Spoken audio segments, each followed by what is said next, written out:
doing work that has a direct impact on parents and children that are struggling and hopefully making their lives a little bit better. I guess that's probably the most rewarding and what I'm most proud of. Welcome to Within These Halls, a series of interviews exploring the work and the people of the Research Institute at Western Oregon University. Today, I have the pleasure of introducing you to Mark Schalock, who has been at TRI for more than 3 decades and has found his passion in evaluation and analysis of projects that have improved the lives of thousands of children and their families across the country. I'm a native Oregonian, and so nature and the outdoors shapes a lot of who I am outside of work. I spent a lot of time fishing and camping and hiking and taking pictures of this beautiful place. 2 grown sons, 34 and 31, and a grandson. My wife is an occupational therapist in the schools. And so we have lots of interesting and good discussions in the afternoons or on the weekends. She gives me the frontline view of the world in special education, and I kind of come at it from a 10,000-foot research and policy perspective, and we solve a lot of problems that never get implemented, but so we have fun doing that anyway. I first came to the Research Institute in 1981 as a graduate research assistant. I was at Oregon State. I was working in agricultural and resource economics and the role of education in rural development. At the time, there was some work that the Department of Education here in Oregon wanted done, and I was contacted to see if I would like to help on that. I did. And now, 36 years later, I'm still here. I didn't come with content knowledge in education. I came with process knowledge in research and evaluation and statistics, and so I've really kind of had a long and winding career, but I've been able to apply process and gained content knowledge along the way. Over the course of my time at the Research Institute, I've worked on close to 50 different projects. And almost half of those I've been director or co-director on, a lot of evaluation projects. And then there's been some larger ones throughout as well that I've haven't directed or co-directed, but played a research role or evaluation role on. One of the largest projects that Mark Schalock contributes to is the National Center on Deaf Blindness, or NCDB. About 1990, I had my first experience with the deaf-blind world. The project at that time was in need of an evaluator to come on. And I'd been at the Research Institute then for 8 or 9 years and working in evaluation. And so they asked if I wanted to step into that role. The current National Center has had iterations that go back to the 80s at the Research Institute. We've had the National Technical Assistance Center for almost 30 years. And it's focused on different things. It's had very different approaches over the years. The annual child count it's really interesting. It's been going on since 1986. And it was first done because, the federal government has their own definition for deafblindness.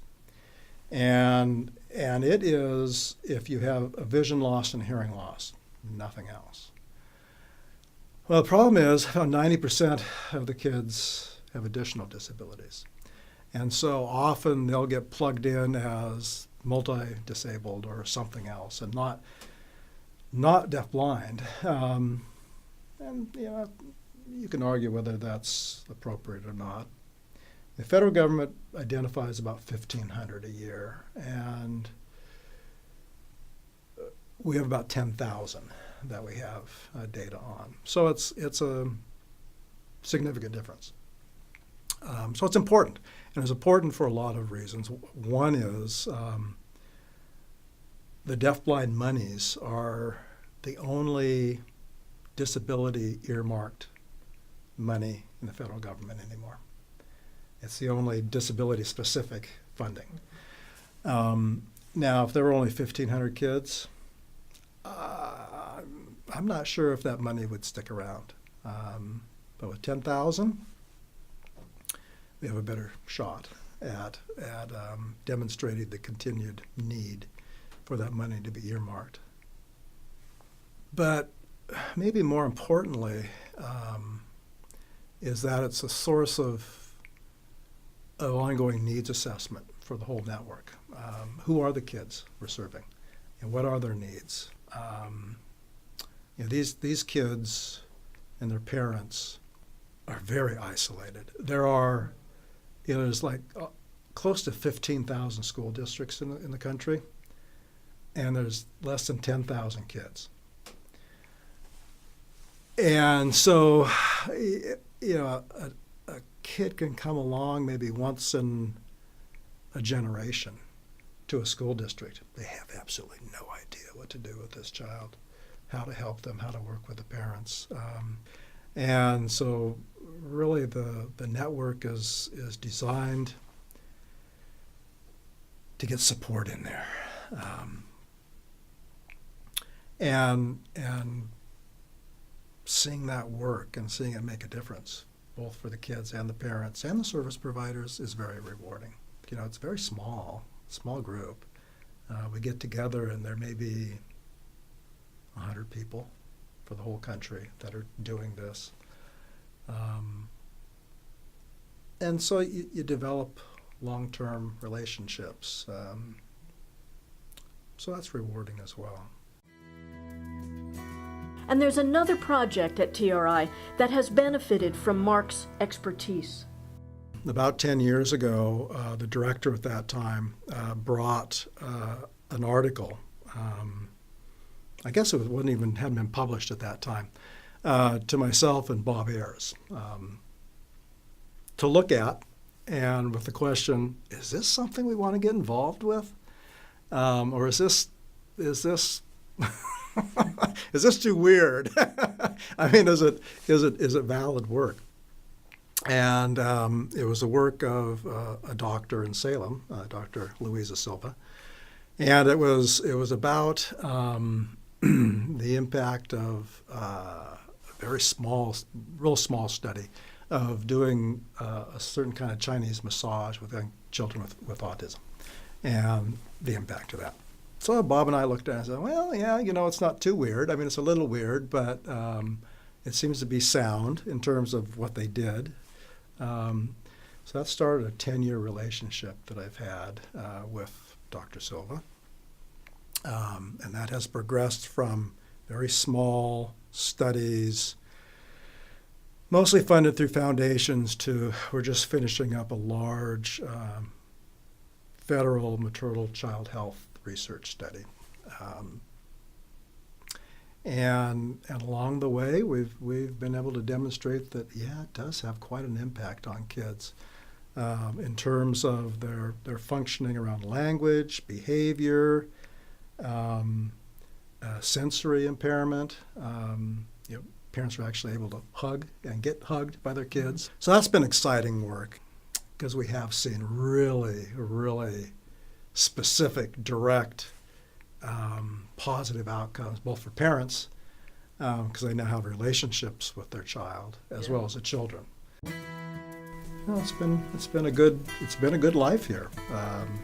It really has. Coming out of working in the woods to